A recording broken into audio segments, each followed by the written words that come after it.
I'm just shocked. Seahawks got Josh Gordon, former All-Pro wide receiver, off the waiver wire after being released by the Patriots. It's weird. What's up, Addison? I'm just, I'm kind of in a state of shock because one thing I didn't think we were looking for one. Because if there was an area of position for the Seahawks that we were stacked in as a receiver, like we got a traffic jam of receivers, and we're in desperate need of, center. We talking about we need a center, we need a tight end. But once I cleared that in my head, I'm thinking Josh Gordon. If not for the drugs, this guy is one of the badass receivers out there.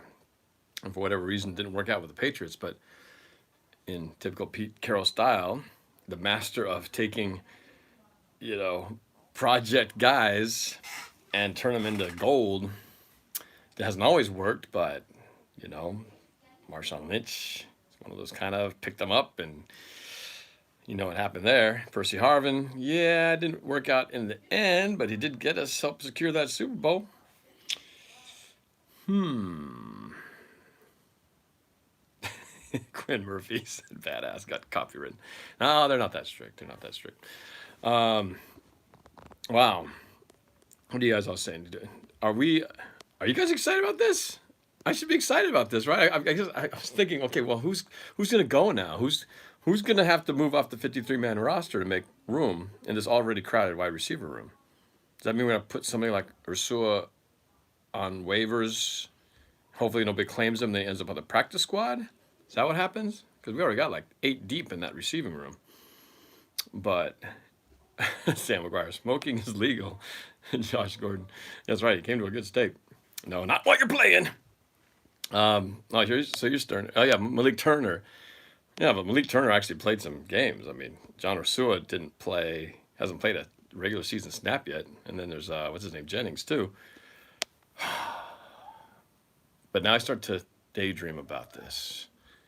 Josh freaking Gordon, Russell Wilson, one of the best deep ball throwers out there. We already got DK Metcalf, who got good vertical speed. Tyler Lockett, crossing routes. Now stretch the field with Josh Gordon. Woo.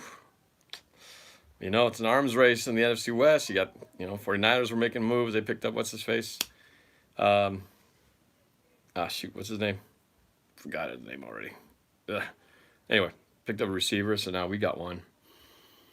Just going to put a lot of extra interesting drama to this coming matchup. I don't know if he'll play Sunday. I would like to think that he could, but, I think this is Friday. He doesn't even have a chance to practice. Tomorrow's a walkthrough. Is he going to see the field on Sunday? Is he ready to go? Just give him a playground. Emmanuel Sanders, thank you. Nathan Beast Gaming. They'll just say, you know what, forget it. Forget about the playbook. Okay, Russell Wilson be in the huddle. Okay, all right, we're going to X35 slant, blah, blah, blah, blah, blah. Josh, just get out and get open. That's it, ready, break. And just run and catch the ball. That'll be interesting to see what happens there. I'm very excited, switching gears, so we'll see how soon he gets on the field and what he can do. And then in our defensive backfield, release Jerron James says release Jerron Brown. Hey, he scored 2 touchdowns against the Browns, right? Wasn't it against the Browns? Yeah, Brown scored against the Browns. Didn't even think about that.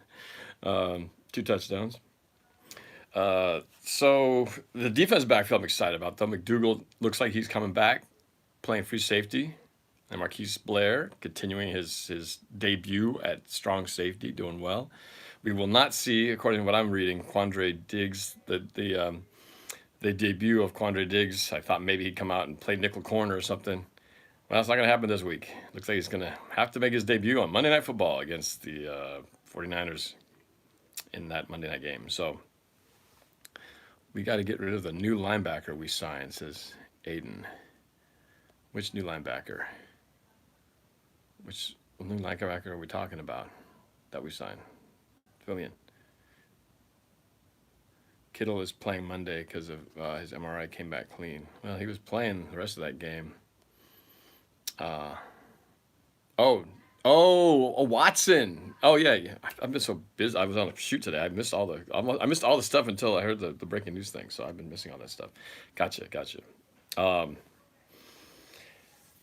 Wow. So things just got interesting on the offensive side of the ball.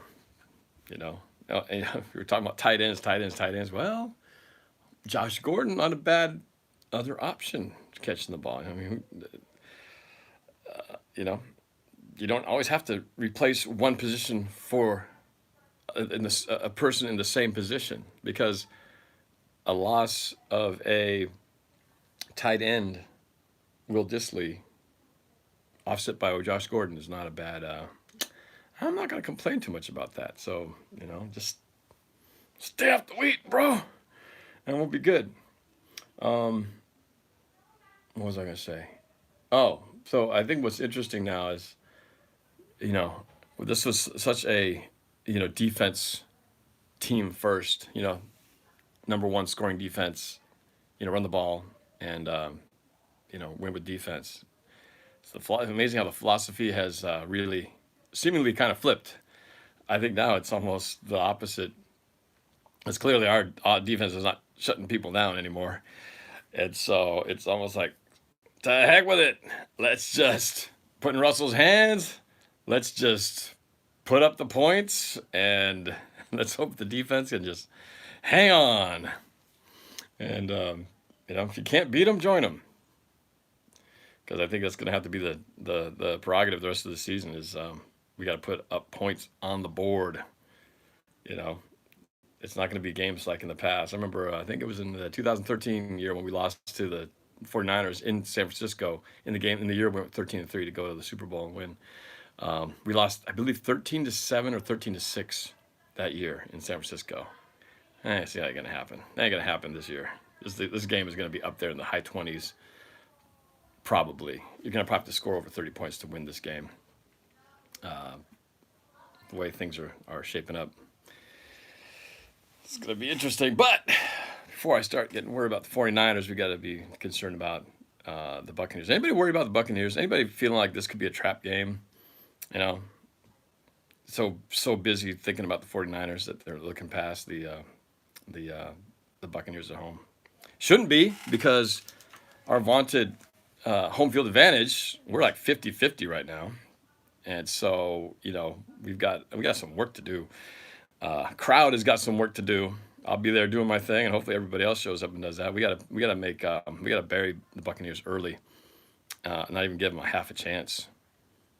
James Winston's a turnover machine. If you can get pressure on him, so we better get some pressure. Doggone it, you front four. Ansa's gonna be playing. Clowney, LJ Collier, Jaron Reed. You guys, it's on you. You guys are playing for contracts next year. Can't say there's no motivation. You guys have to get your. If you don't make you don't impress this year, you're not going to get that payday next year. So you guys better show up. Got 8 games to do it. I hope you guys had a good Halloween yesterday. I had a blast. The problem is, we have leftover candy, even though we had tons of trick-or-treaters. But the problem is we got bags of these, the little fun-size ones. And it's so easy to just grab a little fun-size Snickers and just pull out the pile. Oh, it's just a little fun size. It's not like I'm eating a big old candy bar. I've been eating so many of these things since last night. Just reach in the little pile and grab one. That's so good, but I know it's so bad for you. Can't help it. That's why I just don't buy this stuff, because if it's in the house, and it's going to get eaten. Anyway, Sports Live in the ATL. My friend David in Atlanta. We were supposed to do a collab, actually. We were supposed to be doing it right now. For him to do his bet, he's supposed to sing a Justin Bieber song. And he's going to do it. He hasn't forfeited the bet.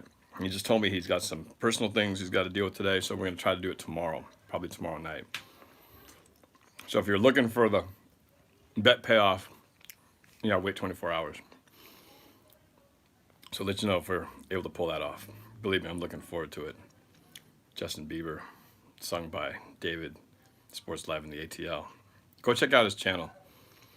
David and I were talking about how sometimes we feel like you get stuck in this subscriber mode. And you just kind of hit these little plateaus. 2,000. He's been stuck at like 1,700 for a long time. So go look up Sports Live in the ATL. Give that guy some love. All right. And give me some love too. I'm trying to move up. I want to get up there to the 40s. 40K. Would love to get there this year. That might be a push, but who knows? Sports Live in the ATL. I'm stuck. Thanks, my friend. Yeah, where does that leave Josh Brown? Everybody's wondering where do these guys where can we make room? We shall find out. But 49ers, I thought they looked beatable. If not for some plays here and some coaching decisions, first half could have gone either way. That game could have easily swung back towards the Cardinals, which gives me more hope.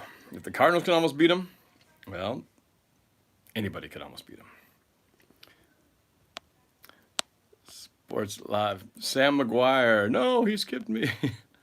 I'm not trying to skip anybody, but these are flying by too fast. Also, do I think we have a better chance of the playoffs now or what? Well, I will always feel like, you know, for a long time I felt like we never had a number one receiver. And when DK Metcalf got drafted, I thought, okay, finally, we've actually chose, you know, a guy who could fit that number one receiver spot. But, you know, he's a rookie, so he's still learning, he's still figuring out how to work in the NFL, and he'll get there. Maybe we're only halfway through the season. He's got plenty of time to keep developing, and he's already done a lot of great things. But now you're bringing a Josh Gordon in here, a legit number one receiver. That's a pretty frightening wide receiving core. If you're the defense, having a game plan for Metcalf, Gordon, Lockett, and then the fourth person, whichever one you want to plug into there. It's going to be interesting. I'm trying not to get my hopes up on this because I don't know about you guys, but all season it feels like I've been getting my hopes up for different names. Clowney's coming. He's going to be awesome. Oh, and then Ziggy Ansah hits the field. It's going to be awesome. And then we get Jerry Reed back. It's going to be awesome. And then LJ Collier, once he develops halfway through the season, we're going to have the 4 greatest pass rushers ever. How'd that work out? I know. It's still only 8 games in. No time to hit the panic button. I'm just saying, you can't always expect you bring one guy in and overnight he's going to suddenly be this, you know, carry the team on his shoulders. I mean, look at OBJ and the talent they got over at the Cleveland Browns. I mean, you'd look at that wide receiving duo and you'd think, oh, these guys should be just running away with it, right? In the NFC North. Hasn't worked out for those guys. In fact, it's been quite the disappointment for the Cleveland Browns. Maybe they put too much expectation, which is what I'm talking about. You got to taper your expectations. As a fan, we have to taper our expectations, I think, just for your own sanity. You know, you can get as excited as you want to, but I'm just saying, you know, you set yourself up for too much excitement, you're going to set yourself for a letdown. I definitely set myself for a letdown, expecting this pass rush to be as great as 2013 or something. Thought it was going to be, but for whatever reason, it just hasn't worked out. Anyway, Josh Gordon, I feel like this is the good thing about this is a pretty low-risk move. They didn't have to give up anybody, picking them off the scrap pile. You know, why not? I mean, if it doesn't work out, you just let the guy go. But, you know, give him a shot and let's see if those guys, or Russ can get a connection with him. Who knows? Who knows what this second half of the year might be. So I'm excited. Hey, anything's new is exciting. It's like getting a shiny new toy and a free present under the tree for Christmas. And going, hey, look at it. I wasn't expecting this, and look what I got. So, yeah, what the hell? Why not? Let's see what happens. We'll be interested to see when he hits the field. I mean, Antonio Brown, which is funny how that guy's fallen off the face of the NFL planet. When he first went to the Patriots, you know, the hype was off the charts. He went in there right off the bat, scored a touchdown in his first game, but then he was gone amid all those allegations. Luckily, Josh Gordon isn't dealing anything with that. He's just dealing with his own issues, his own demons. He doesn't have to worry about, you know, weed filing a harassment suit against him. So as long as he can just take care of his own business, we'll be in good shape. Anyway, it's gonna be fun. More drama, more excitement. But first things first, take care of Tampa Bay on Sunday.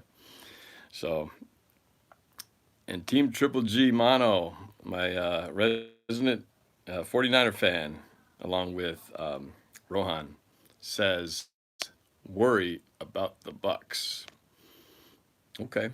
Well, any given Sunday, man, because the Bucks they put the beat down on the Rams a few weeks ago, but then they can go stink it up another weekend. So you just never know, man. You just never know. Cameron Bowie, do you think that Josh Gordon will make a big impact? Well, isn't that the big question? Sam Dog, are you in here? Did I miss you? Sam Dog isn't here.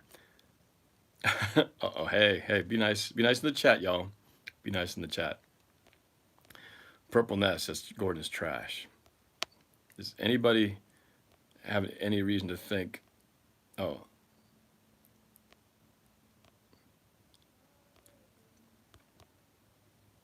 he has work ethic issues? Gordon isn't what he used to be. Okay, there's all the negative. Aiden Koski, Lockett 1, 2, Gordon 3, Metcalf.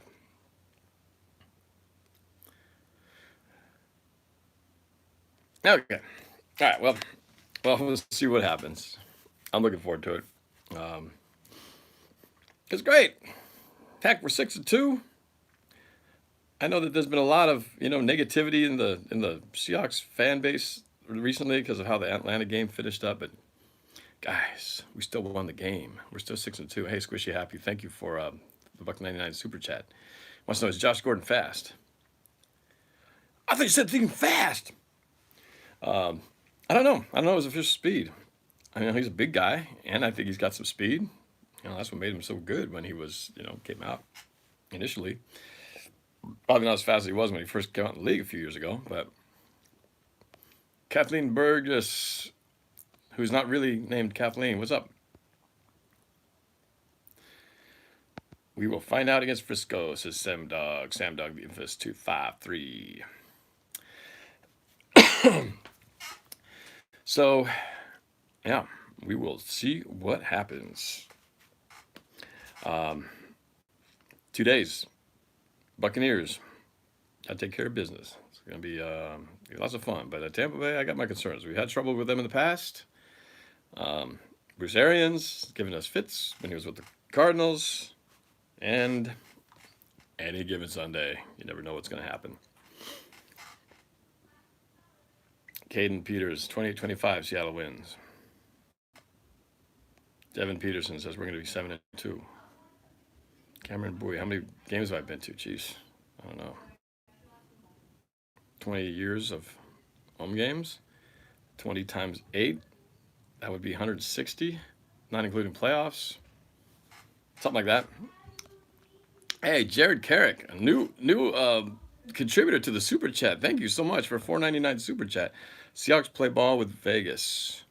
The 1 out of 10 times they dominate, they stop trying to move the ball and let their opponent keep the spread within range. Huh. 1 to 10 times they stop trying to move the ball and let their opponent keep the spread within range. Are we talking conspiracy theory here? You gotta wonder though, because it was an interesting way to move that Seattle played that second half. But I don't know. They were playing prevent D the entire second half.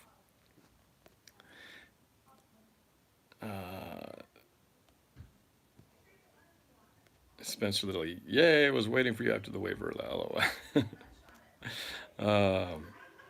Elena said no. Pete said next week. Okay. Well, I was gonna say it'd be tough to join a team on a Friday and suit up and play on a Sunday. Like I said, just throw them out there and go, get open, just run to the corner, I'll hit you. Go down to the garbage can and hang a right. I'll hit you next to the fire hydrant. All right, ready, break. All right. Okay, I gotta get going here because we are gonna do last little bit of Halloween, even though Halloween's technically over, and hit the Fright Fest down in Wild Waves for those of you who don't know what I'm talking about, if you're from the area. Um, all right, I really want to know, what does claiming waivers mean? Let me see if I can explain it. Um, when a team releases a player, they put them on the waiver wire, which means at that point, any team has the opportunity to go pick that player up.